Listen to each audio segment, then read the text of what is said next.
Welcome back to another episode of Similar Differences. In this episode, it's going to be a little bit more personal. Grab a coffee or a tea or a wine, go for a walk, have a good time. Today, we're going to be speaking about lessons we wish our younger selves would have known. Maybe go back and give them a bit of a hug as well. Just before we begin, please go follow our Instagram, Similar Differences Podcast. We'll be posting highlights from our episodes and also engaging in fun discourse. I would like to begin by acknowledging the traditional custodians of the lands on which we are recording, the Wurundjeri people of the Kulin Nation and the Wadamadigal people of the Darug Nation. I want to pay my respects to the elders past, present and emerging, and extend that respect to Aboriginal and Torres Strait Islanders peoples who are listening with us today. In that respect, I want to ask you, Angelica, is there anything that you would like to say to your younger self, and maybe give her a bit of a hug with the words of wisdom? So for me, one of the first things that I would tell my younger self or want to say or want to just scream to my younger self is to just be comfortable with how you identify regardless of what people say.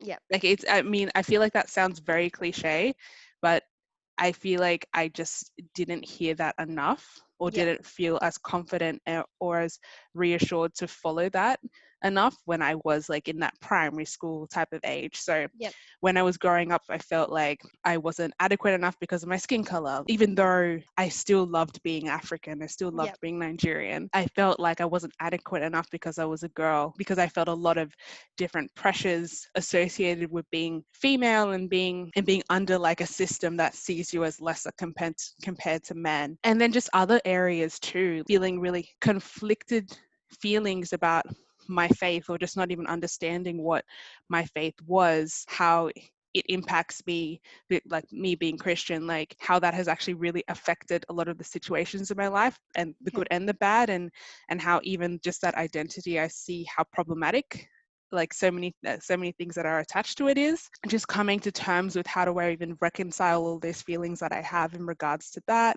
and just other circumstances in life, being someone that was raised in two separate households from birth, feeling like I had two different identities. When I was at my mom's, I was this person; when I was at my dad's, I was another person. Or feeling like I was also really restricted to be who I was because of a lot of the situations that were happening. I just feel like I would want to go back and just shake myself and be like, it is okay that you are feeling all of these different things, because your life is just a mixture and a pot of a whole bunch of different identities. Sit with it, be happy with it.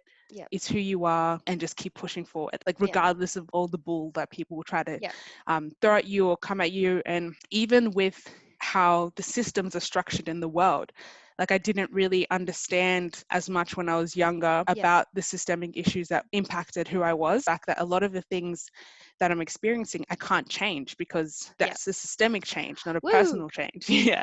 So I felt powerless at so many points, but it comes from me just not knowing that there's just broader issues at hand. But even with those issues and systemic problems that I can't change directly, that I'm still okay to be who I am regardless of that BS. That's definitely one of the first lessons I would tell my younger self. That would have saved me a lot of mental heartache, mental pain, I should really say, and exhaustion, just trying to fit different identities. And almost there were things that I did that I wish like I hadn't done at some point, because I just felt so angry, or I felt so like upset. And again, I don't feel like they're necessarily a fault of my own. It's a whole multitude of things that I've played into them. Or me in the future came back and said this to me, would have saved me a lot of pain. I'm in a very similar vein, that if I had educated myself earlier, or somebody had just told me this is capitalism, this is neoliberalism, this is trauma, every time I feel myself like recovering in some way or healing, it's always through education and understanding. And I wish I had just gone back to little Inez and being like, there are systems here that are just working against you, and if you can understand them, maybe you can navigate your way through them. Was just because a society continuously disregards me. And like in our last episode, meritocracy and believing that it's an even playing field, my very intense work ethic just comes from having to prove myself. Also, when I was younger, I've always been somebody that questioned authority, was ballsy as hell. Mm. Like, even if I was like 9 years old, looking at a police officer or looking at a lawyer or looking at child protection, I always saw them as my equal. And that made a lot of people really angry and kept like putting me in a box of like, you're a woman, don't speak up, or you're a child, don't speak up. But like that ballsiness and questioning will get you really far. Don't discredit that part of yourself, because you being curious and you wanting to challenge the systems that were decided for you before you were here will mean that you end up becoming a social worker. And like you push for change, but it also means that even though you question people who are superior to you, you also question yourself. Am I doing something that is incorrect? And yeah, another thing that I want to speak about is that I want to tell myself when I was younger that even though like you feel like a good person, you might not be all the time.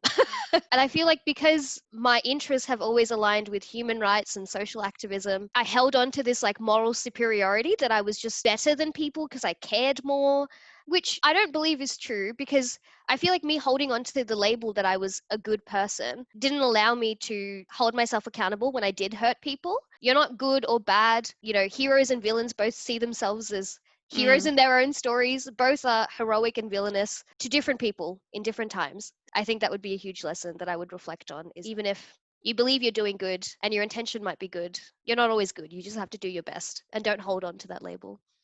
That's it. That's such a word. I really like that. I really like that. No, I feel like that's something that anyone and everyone can resonate with. Another Yeah. lesson that I would want to tell myself is you don't have to be doing everything that exists Wow. that's available to you. um, Yeah. I say that because from a very young age, I just felt that I had to be constantly doing and doing and doing and doing, whether it was engaging in like school stuff or engaging in like family stuff. I just felt like I had to have sole responsibility of things or just Yeah. be a part of as many things as possible to feel adequate. And I never really understood where that came from. It came from a place of me not feeling comfortable when I wasn't doing anything.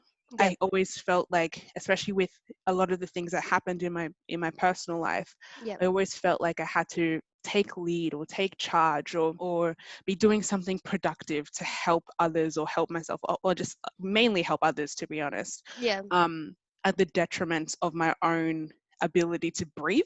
Yeah. Like my own ability to just breathe and relax and care Yeah. about myself. So I just, even now, it's still a thing I struggle with, constantly feeling like I just have to keep going, and Mm. like sleep is a thing that I don't care for. Like, as weirdly as that sounds, it's so bad. Like it's something that has really held me back from being able to take the care or just have an appreciation for myself and my own mental well-being, and is a struggle. This is this obsession almost with just doing so many things at one time. Yeah. I think it's also a symptom of a lot of people who have gone through traumatic events in their life. There's a void that you feel like you just constantly have to like fill with certain things. It could be Yeah.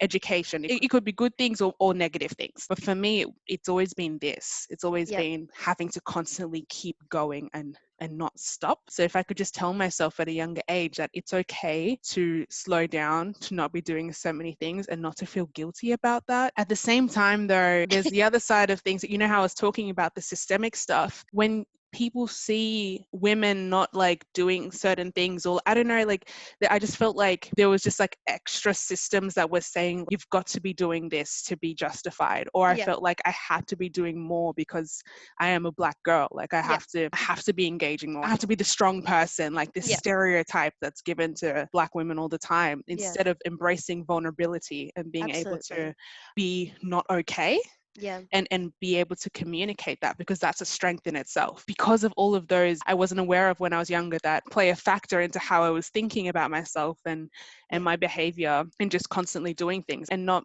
taking a step back and just letting myself breathe. So it's something I'm still working on. I feel like I wouldn't be working on that as much as I am now if I had someone or just like that was just Yep. told to me when I was younger that it's cool to let go. I feel like there's so many people in my life who have said, Angelica, all you have to do is just like take a step back and just like not feel like you've got to be so in control of things, like strong all the time. But at the same time, I'm like, no, I feel like I do. Yeah, And there's a system that forces me to. absolutely.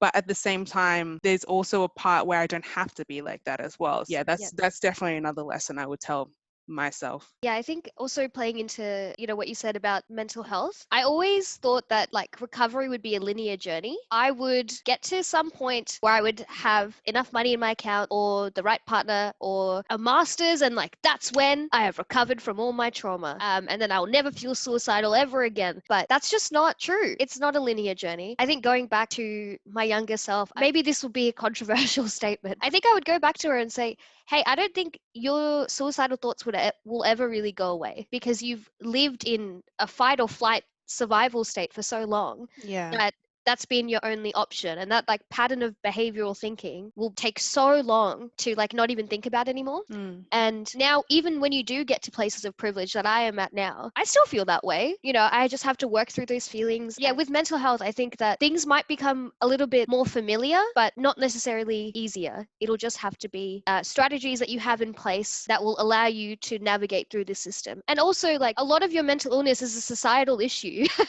Exactly. it's like I feel upset really, or like angry that people haven't helped me, and that can like go into a lot of different issues: women, Indian, low socioeconomic, religion as well. Yeah. People just assumed that domestic violence is just really common in South Asian communities, and all the kids get abused, so it's like it's fine. And I don't think that's fair.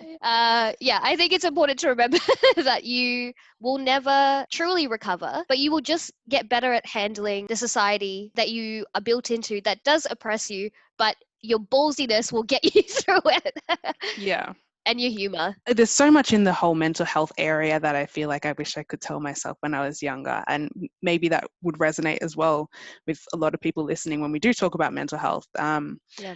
One of the things that I wish I could say to my younger self was that experiencing racism is traumatic and it's okay to actually bring it up. It's Yeah. actually like it can have like effects on you, and it's also okay to not put up with that crap.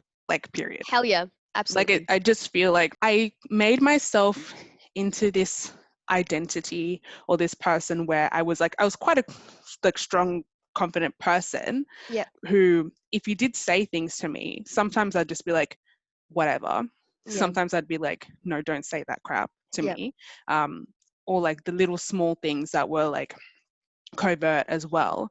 Yeah. But I never realized the connection between racism and mental health Yeah. enough, like and experiencing like covert overt racism, Hmm. whatever form it may be, and how it just plays with your mind. Like it actually affects you in so many different ways, and it's painful. Yeah. And even when I think back to what has occurred this year, with Hmm. Black Lives Matter, and even though that was a thing that was already Yes. existing for quite some time, that whole event was so painful. Like Yeah. when George Floyd died, and the events that were leading up to that, and Yeah. even now. But a lot of people I saw around me didn't realize the connection between experiencing racial trauma Yeah. and racialized violence, and experiencing that vicariously, how much of an impact that has on your mental state. And Absolutely. when I thought back to my childhood, it would be the things where I had things thrown at me that I'm like, at the time I was thinking, hang on, like, oh, it just happens to Yeah. people like us, not realizing there's a connection to my psychological state that Yeah. is broken down when those things happen. And so if I could just tell myself that I can still reach out about experiencing that Hmm. in the mental health context, and those two things exist together, like Yeah. that would have maybe helped me understand a lot of how I was feeling. For Although at the sure. same time I do recognize that there are so limited supports that do recognize the Yeah. connection between racism and mental health till this day. Yeah. But at the same time, I feel like that if I had just known that connection a bit more clearer, Yep. I would have been able to find ways to manage it a bit better, or just to feel okay with, like, or understand how I was just feeling in general, to be Yeah, honest. Yeah, so that's definitely another thing for me. for sure. Yeah, I think another thing for me would be understanding you don't realize how much internalized racism that you have for being Indian. Mm. Boy, oh boy, I want to unpack that.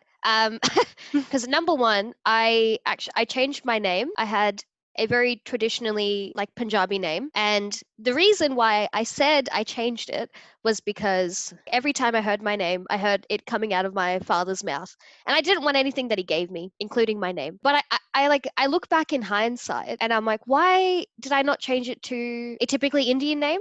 Like I changed it to Inez because I literally just thought it sounded cool.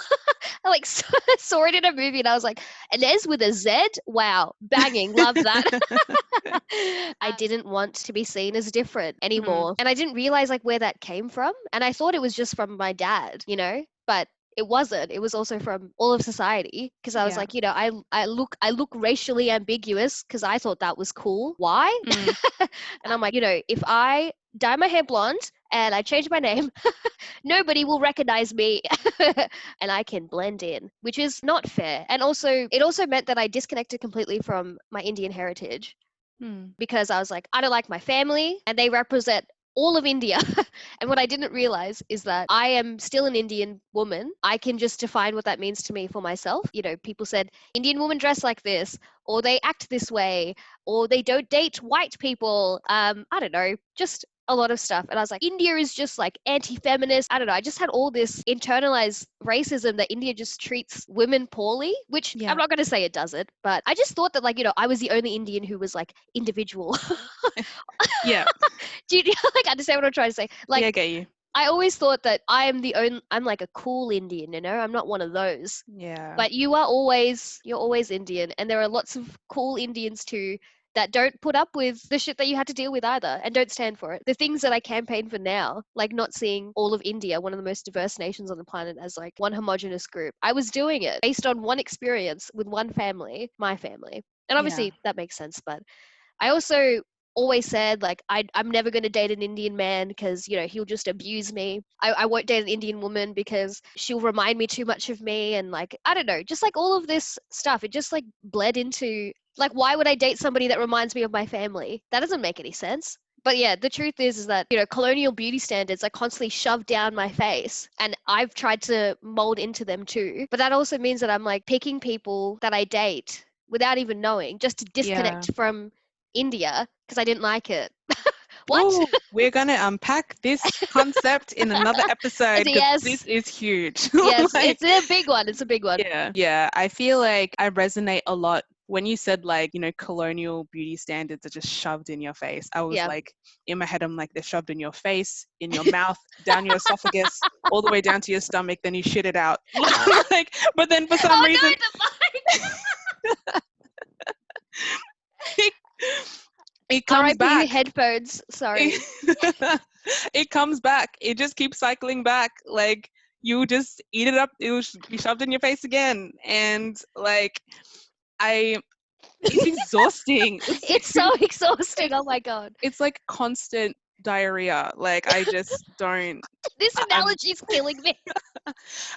yeah. I feel like that's another lesson. Like, you know, for me, my blackness is beautiful, like, Yep. period. But the standards that are put by society about, what being black is, or Yep. what beautiful is, or what is presentable, what is professional, what is okay, or what industries you can be in. Like, I just feel like that was all shoved to me all the time, that I just felt like I couldn't navigate certain spaces because of that identity, or I saw my blackness as lesser, or I even Yep. saw others' blackness as lesser. Yep. There's a lot of things that factor into it too, not just what society has done, but what I've seen personally as well. And then Yep. add what society says about that, like, oh, if you experience this sort of violence, like, that says a lot about your community, like, your community, so hate on your community more, or Yep. see your blackness as lesser. Yep. Like, there's just a lot of things that have affected that. So I think if back when I was younger, if I could have just known that blackness is the literal thing that people try to steal from a lot Yeah, like in yeah, society, like for sure. it would have helped, or just like understanding that blackness is just like amazing, as is any kind of cultural expression or just Yeah, like, you know, background, but just understanding that I've got such a rich culture and history attached to me. Like that's why I find myself reading literally books that are mainly from Black authors now, because I'm amazing. just trying to understand like a bit more about myself and a bit more about the beauty in the writing that is produced by people who are Black. That, you know, the fact that I'm only doing that now, I wish I, Yeah, you know, had embraced that late, like, you know, earlier on in my life.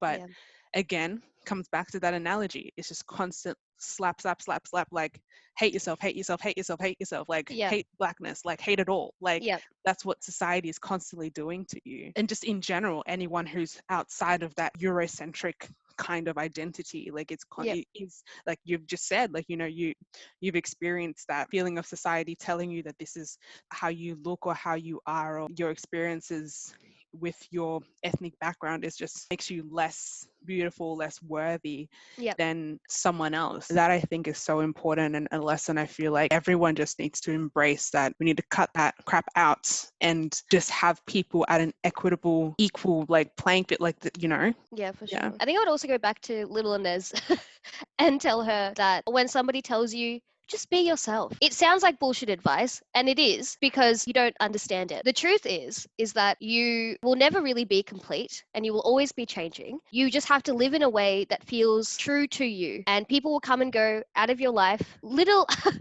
Inez from the past couldn't even imagine somebody that was like had similar values to her, because I was stuck in all these systems and family that nobody agreed with me, and I thought I was like an alien. I was like, nobody will have the same views as me Mm. ever, and I just have to go out and find that. I think being yourself also just plays into, God, I wanted to be liked so badly. Oh, I feel that. Oh my Yeah. God, I wanted to be popular. I remember like, oh, this is so embarrassing. I remember like literally tying popular girls' shoes in high school, like the shoelaces. They're like, can you tie this? And I'm like, yeah, sure. I go and like bend down and I tie. What the fuck was I doing? It's so degrading.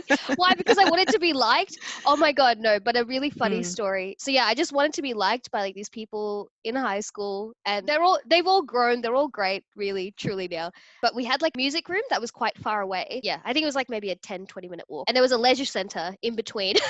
Mm. And I had a tiny bladder. So as we're walking, as we're walking up, sorry, it's just so stupid. As we're walking up the school, and I like really need to pee, and all I need to do is go into the leisure center. Like they were having like some big conversation. And I was like, I'll go into the leisure center and I'll just pee. So I asked permission from a group from a group of popular women, and I was like, can I just go in there? They're like, no, we have to go back to class. I didn't go into the leisure center, and as I was walking, I pissed myself. Oh my God. What? What the hell? And then on top of that, everyone's like, oh my God, Inez pissed herself. Um, I would be one of those. I'm kidding. but like, no, literally going back and like thinking, I was like, these are not your people. Why are you asking permission to be liked? And I think because maybe I was definitely strange and definitely an oversharer, but like I'll grow into myself, and maybe I wasn't cool in high school, but I'm cool now. Hell yeah. Mm. And I value myself now, and it's because I surround myself with people that see the value in me, but more importantly, I see it in myself. Yeah, Wow, that was beautiful. Oh, that was amazing. a poet, Oh my God. a poet that pisses herself. That's really embarrassing. Okay, Mm. nobody ever repeat that to anyone. But yeah. I think I'm gonna continue on the like popularity train here, and I think my lesson is very similar. Comes from a similar place with popularity is so bullcrap. Like it's also like just very fleeting as well. Oh Like, yeah, strive to be like the person that seemed to be the highest on the social ladder in like yeah. in school. And even when I was like a school captain, right, I was still trying to strive to be like, I'm like, hello, like You're what the best. like what else am I striving to be? I feel like popularity is something that just is killing, or that the striving to be popular or seen as popular in the eyes of others is like literally eating at so many people right now, Oh my God. and ate at me as a kid, to the point where if I wasn't associated with one of those popular groups, then I just felt so inadequate and so Yeah. depressed within myself. That's this whole podcast is all about diversity, identity, and culture, and I think that the popularity culture that exists is something that really needs to be talked about more to young people, even when they're in primary school or before that. Like, Oh I yeah. remember in preschool, I was trying to be the popular preschool kid. Yeah. Like, in all honesty, I have a picture of like my preschool photos. I had like this like mini graduation thing, but anyway, I was like, I must be in the middle because I'm the most significant. Like, I wanted to, like, any chance that I could feel some type of like power or popularity, like I Yeah. wanted to be there. You let it manifest in you, that kind of like thought, like it can really be destructive later on in life, where For you're sure. striving to be like other people or be seen as good in the eyes of others. And usually, like, at least in my circumstances, those others have not been like other Black people. Like, it has been me being seen as popular amongst people who are white. That white And again, validation I crave so bad. exactly. I think that's a product of growing up here, the society that we live in. Again, that's a systemic issue too, but it is also a personal thing to deal with, that side of wanting to be so popular. I feel like teachers saw so much of what was going on in like the school environment, and like that's one of the things that I wish like one of them could have just been like, just stop. Like, Yeah. they don't like, they don't care. There's so many lessons. Oh my There's so god. many. I know, we can just keep on talking. Going back to like people pleasing, I feel like I Mm, always was fine to challenge my circumstances and the systems and authority, but when it came to having a boyfriend or a girlfriend or friends, I just wanted them to like me so bad. And it made no sense. This confident woman that like really knew herself and was always confrontational to like make myself smaller for partners or for friends. Oh my God. Where is this coming from? Truthfully, it just came from not having a lot of love in my childhood. And then as I progressed and I found avenues to gain that kind of support that I'd never really experienced before, I just like clinged onto it. I thought it would like just disappear if I said the wrong thing. Truthfully, my intuition has been very good my whole life. That cliche saying, people show you who they are, believe them. I knew like even like 3 months into my last significant relationship, it was not great. I didn't really want to believe it because I was like, oh, you're being like too harsh. You know, it's just one argument. And like love is supposed to be tough. And friendship, you just go through everything together. And I just want to go back to Inez and be like, hey, if you don't like something, you're allowed to leave. Friendship, mm. a house, a partner, anybody, you're just allowed to leave. Loyalty does nothing for nobody. Oh my Hashtag god. fuck loyalty. No, thank Yes. you. At least in my life, has really been so true. I've had to cut off with like people that you are meant to be the most significant people in your life, Yes. supposedly. But the reason that I cut those people off was for my own ability to live and Yeah, survive on this absolutely. in this world, and with what I was going through. Even like, I think we mentioned it, the counselor, Yeah. the notorious counselor that I had, that Hashtag fire Angelica's counselor. I remember the first session I ever had was with the counselor ever was with this person, and they told me that I should go back to this abusive person that I had just disconnected from. And I was like, hang on. This idea of having to be loyal in this circumstance of literally experiencing Yes.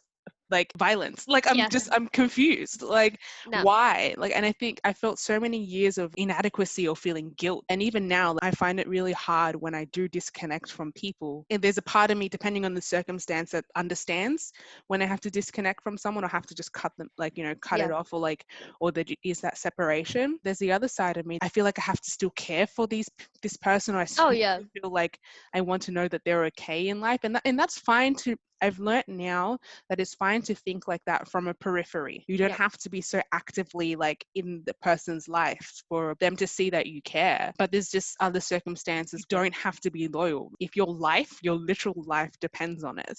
Yep. It took me a while to get to that point, to feel not as guilty about breaking off ties or letting Yeah. things change, accepting of new people coming or people Yep. leaving from my life. Like, it's, Absolutely. and that's like very similar to what you said earlier, that I wish I had told myself at a younger age, so I would feel less guilty about things, Yeah. especially on anyone who is not a man, not identifying as a man, dampening you, that says that you have to be loyal to like men, or you've got to be loyal to, loyal in a sense of like staying in dangerous situations. If I had known that earlier, I would have been more okay with things changing in my life and not letting them cause me so much despair, Yeah. even though it was to save me. Yeah, I think very specifically, I would go back to my younger self and tell her to give my mum a fucking break.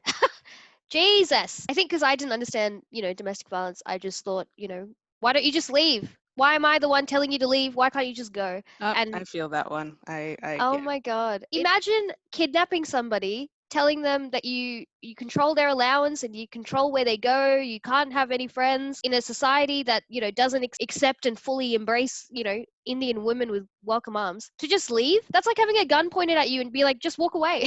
I wish I'd just known that. And I just wanted her so badly to just like be this ideal Stepford wife mum to me, and she just couldn't be. She couldn't be, and that's not her fault. If she is abused by her father and then her husband, give her a goddamn break. She's not going to be the world's most perfect mother because you don't see her as a real person. You see her as like an idea that you want for yourself, and that's selfish. You're not really understanding what she's going Yeah. through. We all hurt people, all of us. I did. I hurt my mum hurt me. And some of the stuff probably shouldn't have been okay. But I think I expressed that radical empathy for her, and because she's been through a lot and she is doing her best. And I can see in her, she's just a very kind, very sweet, simple woman who sometimes just doesn't really understand the complexities of a daughter with like really bad mental health issues on top of a son with a disability, now being single, doing that all on your own. That's so tough to get her to see everything the way that I want her to see and like support me the exact way that I want to. It's not fair. And yeah, as you said, I think it's important to know that these people may hurt you, but you can love them from a distance. Everything that you literally said is my life. Like it's like I was just thinking we are so similar in Yeah. Yeah. in every circumstance with what you've just said. Kind of go with like a more lighter sense of things. I've always found like entrepreneurship, being able to run something interesting. I've always wanted to know more about that world. Is weirdly enough, like I feel like now that I know a lot about capitalism, I don't want to know about that, that world. Yep. I think this leads more into a broader conversation for me about wanting to get in touch with my creative side. And Yes. wanting to get in touch with different ideas that I had about serving different communities or being able to help others or Yeah. being able to produce things that would serve the community a bit better. Also, just embracing creativity in general. That I love to write. Yes. I actually love to paint. I love writing poetry. Like I'm writing a book now. Like I like doing all Incredible. Amazing. Yeah. I just like doing all of these kind of really super creative things. My boyfriend will attest to this. Every time I always have an idea for something. Like I'm Yep. like, oh, we could do this in this community, or we could like, Yep. or I could create this, or like people should create this. Like I'm always thinking of ideas like that. And I just like taking creative approaches to things in life in general. And so I Yep. wish I just embraced that a bit more. Yeah. Maybe that's the side of me that I thought, oh, that would, because I'm a creative person, maybe I would be good as someone who owns something and would create ideas. Like maybe that's why I was interested in business. I don't know. I Yeah, even for see sure. it now, like being someone who does research. I love the concept of just being able to invest in an idea that I have that's not just focused on my own things, but what I'm seeing in society that could help a specific community. And I want to do it creatively. Just embracing creativity in general is okay, and not Oh people yeah. saying that creativity won't lead you to a career or whatever. Like I feel Yeah. like if you are creative by definition in occupation, Yeah. that's cool. If you're Yeah. creative as a person in your personality and who you are, Yeah. same thing, embrace it as well. No, I'm very similar. I've always been boxed into and boxed myself into you're academic, that's it. And then it didn't help that my brother did art. So my mum was like, this is the smart, this is the art. Well, that rhymed. I just played into that a lot too. And I would keep saying, oh, that's not for me because I'm just not that person. Yeah, That's not true. I can be all those kinds of people. What? you can be literally as many, like as As many type many of of people. those. Yeah. And I am creative. I'm just not creative in the ways that I thought was creative. Like the way I dress, that fashion is creativity. Dressing every day. Cooking is also really creative. These are two things I'm like are a big part of my identity. And even just the like critical thinking skills and very similarly, I want to use like all the knowledge that I have from all different jobs and all this different volunteering to come together and build like a creative solution to something. And that is also creativity. Like I'm allowed to be Yeah. I'm allowed to be creative. Oh my god, I wish I could show everybody my wardrobe, but it's like color coded. It's like in rainbow and like Organize my life, please, because that's not, everything is squashed. Everything is just squashed.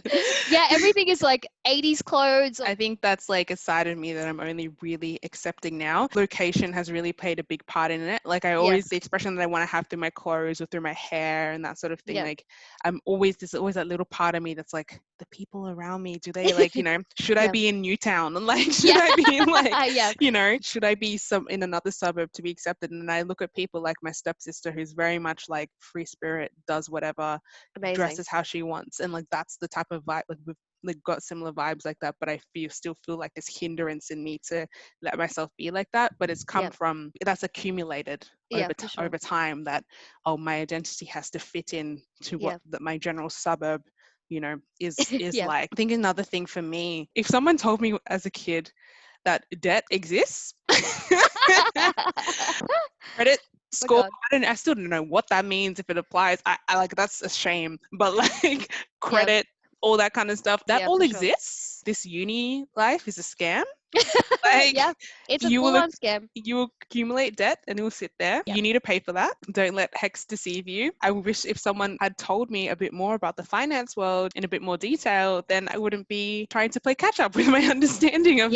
understanding of things. And I think I've done Yeah. like a good job now in really educating myself. I just feel like that should be a staple in a lot of people's life. But it's hard also when you come from a background that is low socioeconomic, or like you're Yes.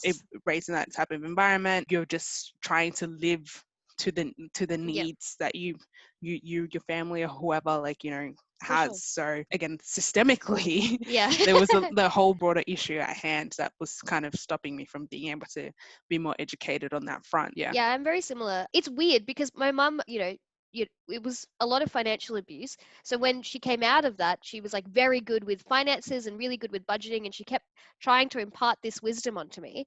But because I didn't really have that much of a childhood, every amount of money that I saved, I spent immediately on like books or going out or like on clothes. Because I'm like, I want to be able to enjoy my life because it's been stolen from me. And a lot of that came through with money.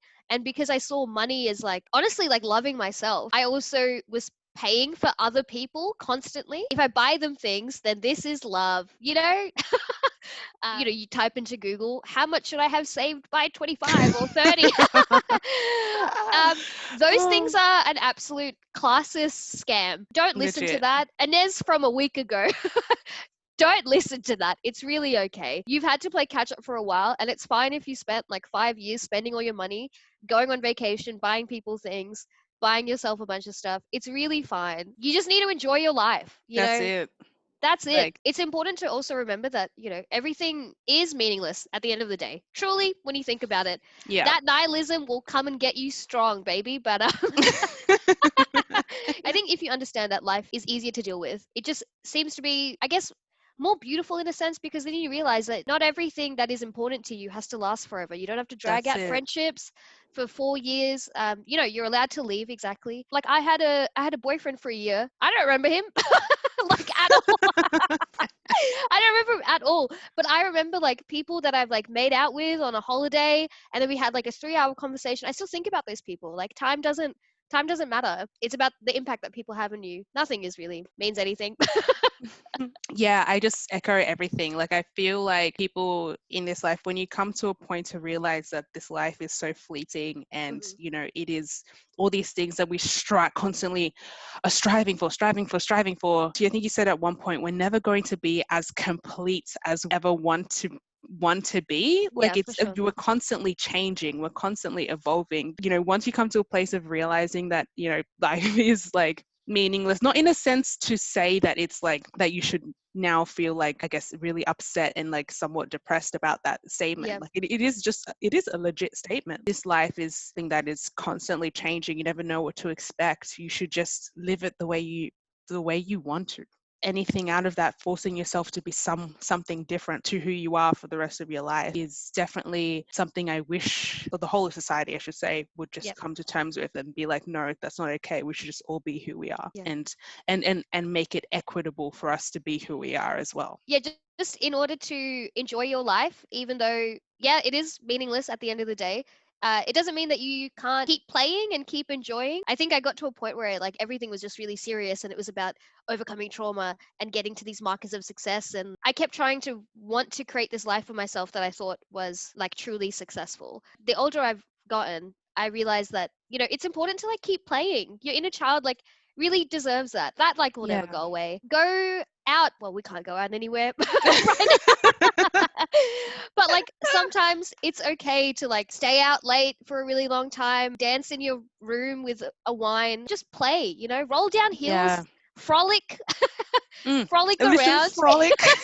What a freaking, what a, I'm sorry, that sounded so, Like roller skate, yeah, just like do all yeah. this like really, really fun stuff for your soul. That's really Mm, important to keep doing because you yeah, can't become this neoliberal capitalist subject. You have to, I don't know, yeah. sometimes you just gotta eat a lot of fruit and make out with somebody.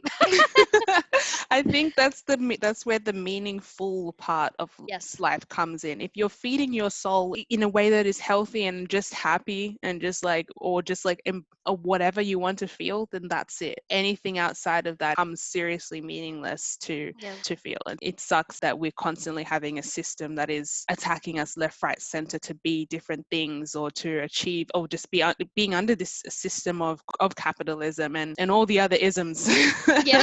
that are Yeah. part of this, our society. If we just come to a place of just embracing the diversity identity we have and just feeding it ourselves in a way that is right and true to ourselves, and that's all we need. Another little tidbit is I have such bad FOMO. Oh my God. If I see somebody or if I'm not invited to a party, even a party I didn't even want to go to, I get upset and I'm like, well, please invite me. And you're like, would you have gone? I'm like, no, but the invitation would have been nice. I'm um, like so opposite to that. I'm just kind of really? like, yeah, I'm just like, I don't really have FOMO. I think if I see something that I would have liked to have gone to, I'll just be like, at least I was able to eat my food. I wanted to eat, or something like that. I don't know. Yeah, yeah. Yeah, but go on. Sure. Sorry. No, it's fine. I just want to be a part of everything and I want to be invited to everything. I love attention. I've said this in the first episode, but I do. And I don't think it's anything to run from. I think that's why I do stand up and I've been DJing. Just like Yeah. all the careers that had a podcast are solely about attention. That's fine. Like it's fine if you want to be the life of the party. Like it's really okay. But it's also okay to say no. Also, go home early sometimes. Oh my God. Yes. Oh my God.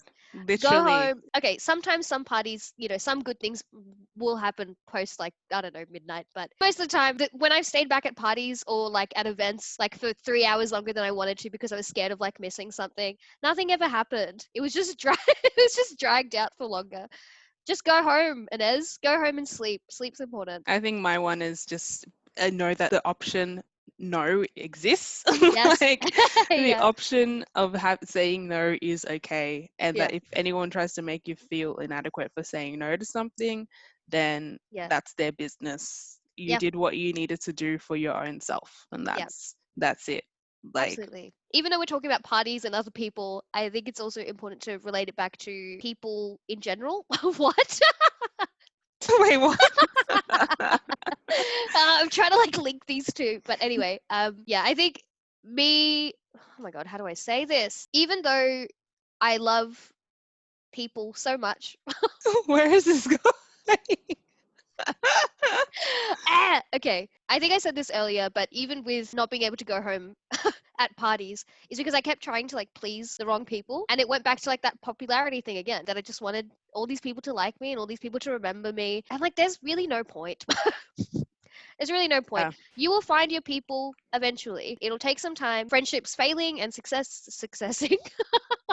That's not a word. You will find your people eventually by traveling, by volunteering, by just like staying as true to yourself as you are. And maybe even if you don't know who you are at that moment, you're just doing whatever feels right then. And that's fine. Don't keep trying to please the wrong people. And also, I had a big problem with playing big oppression Olympics. Oh my God. I just thought I had been through so much and Yeah. that it made me cool and interesting. And everybody's like, oh my God, you should write a book. Oh my God. Sorry, Angelica, but like, fuck everybody that told me I should write a book. Just because you maybe haven't been through intergenerational trauma doesn't mean it's like book worthy. Or And also, like, or like movie worthy. Oh my God, that yes. could so be a movie. Oh my Like, God. stop. Oh, stop. I think it also, yeah, it comes back to like, I kept being like the token person of color or the woman of color in these circles that everyone's like, whoa. Yeah, for sure you've been through a lot. And the people who tell you that you should write a book can go to hell.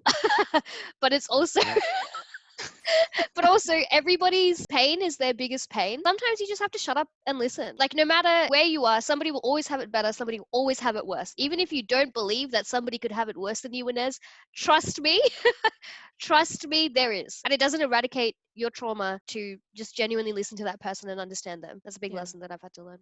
I think one lesson that actually just came to my head, that has always been in my head actually, is a big one that I think just being in Australia we have to all recognize, is that my experiences like are very different to the experiences of the people whose land was stolen from them. Absolutely. I need to recognize my privilege. I really, I don't remember what I would have like thought or said at the time, but I definitely know when I was in like primary school that I was just a big, like, I did not give a damn properly about the Indigenous community, or like Yeah. have any respect for the land that I was on. I didn't understand that concept. Yeah. And if I No, could have me told neither. if I could have told myself at that age that start to see things from a lens that is you'd want people to also see, like if I was back in Nigeria, how do I want people to respect that Yeah. land as well, like embrace that, trying to reflect in every single circumstance that I'm in when I am talking about certain things, like what is it like to be on a land where the trauma is so real, the trauma is crazy, and being a migrant to this place. I don't think I really understood that concept when I Mhm. was younger. So if I had just learned to be less defensive about that and recognize my privileges, or that Yeah. privileges exist for me, just because Yeah. I'm not white, Yeah. I'm still very privileged in Yeah. so many regards. Like that whole concept I definitely wasn't aware of properly whatsoever. If someone had told me seriously that I was privileged when I was in I would like, have slapped them. I literally would have slapped them. Like I would have kicked them in whatever private parts they've got. Like I would have just Yeah. like seriously been like, no, look at me, I'm black, I'm not Yeah. privileged. Like Yeah. literally, like Yeah. there is privileges that exist, and recognizing that is so important, just in a whole bunch of like circumstances. Yes, in relation to living on stolen land, but Mhm. also just other circumstances too. I am more privileged For to sure. be not constantly disabled by a society that refuses to accept the differences in your ability. Even my financial situation now, that's, there's so many privileges that exist. So Yeah, very similarly, I would say that you have so much privilege that you don't recognize. And yeah, maybe I might have slapped somebody if they told me that I had privilege before. But the truth is that, yeah, I think me saying that there is already somebody that has it worse off than you and somebody that's better just puts you in a position of trying to understand your privilege. By the end of the day, I do have more privilege than a lot of people. And as I progress upwards through social mobility, to never goddamn forget that and to not take it lightly and to never speak over people, like really reflect on the assumptions that I have about people. With privilege comes like, a lot of responsibility. When people don't recognize that, I think that can be very dangerous. Like if you have more privilege, I feel like it's your duty to bring those people up, like if you go up 6 floors, you better go back to ground and get another 5. yeah. I will never forget that. And even if I do, I hope that there are people around me who can definitely call me out for it. But I want Yeah. to get to a point where I can recognize it every time. I think as we kind of wrap up, it'd be good to speak to just one more lesson that we've got. I think we both have agreed on on this Yep. one, that you will never stop learning, Yeah, period. never. Never. Like if you Nope. think that you've reached an endpoint with your knowledge, you are sorely mistaken. Sorely mistaken, because we are constantly learning all the time. You'll be learning about yourself, you'll be learning about society, you'll be learning Yep. about just systems, people, animals, air, I don't know. You're learning about everything. Yeah. Like you're Yeah. constantly your brain is constantly going to be changing and being fed with new information. And learning is a beautiful thing. I think that Absolutely. learning and growing and acquiring new knowledge or refresh knowledge or Hmm. whatever it may be, or just relearning things is such a beautiful thing, which is Hmm. why when I see all these, these people who are ignorant and bigots and blah, blah, blah, like, they Yeah. refuse to want to learn, refuse to want to accept, but don't understand that that process is actually such an amazing, beautiful thing to go through. Like, it's Yeah, not a for sure.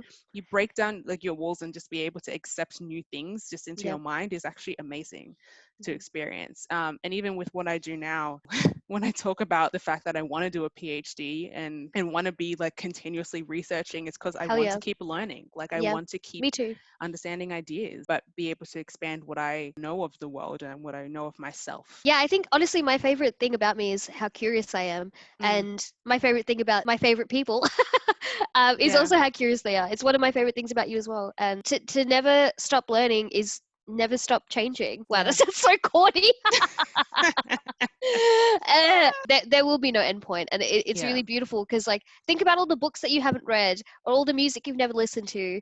All of that is really exciting. It's just like endless possibility. I don't think I ever want to stop learning, whether that be in a traditional sense, but there's so much informal learning that goes on with life. Yeah. Just keep learning, keep enjoying it, keep enjoying your life around you. It'll be tough and it'll be great. You just embrace all parts of learning, the good, the bad, the hard. Just really Yeah. enjoy that. Yeah, 100% agree.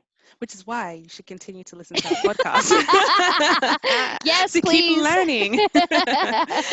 No, seriously, like, I think that's such a beautiful note to end this podcast on. And we want to thank all of you guys that are continuing to Yes. listen to our podcast. We were like super ecstatic when we saw that we reached 100 downloads. Like, I mean, just like Amazing. little small feats like that have been really cool. Actually, ew, I sound so corny. Oh my God. I'm gonna stop. No, it's fine. Yeah, we just want to thank you guys for continuing to listen to our podcast and stay Yep. tuned, stay engaged on our social media, Yep. to see what Share it around. Oh, sorry. exactly share. What are you sorry for? Thought I just um, interrupted you. I hope this episode is really heartwarming in some kind of way. Like, and it would be cool Aw, to see if you relate to anything that we've said, like the lessons that we want to share with our younger selves, or for if sure. there's ones that you have, that'd be really cool to hear from as well too. So engage with us on all our socials. Yes. Yeah. Also, leave us a review if you like on podcast streaming sites. It really helps boost. Yes. It really helps boost the podcast up and gets it out to more people. And we're Thank now you. on Apple Yes. Podcasts. So leave us a review there too. Yes. It's the purple orange logo. That's a very funky fresh. Yeah. All right. Well, thank you so much for listening to this therapy session. Yeah, I think it has been a therapy session. I But funny, but very very sweet, very funny. But thank you so much for listening. We hope you all have a beautiful day and have taken away some good reflections from it. Okay, bye.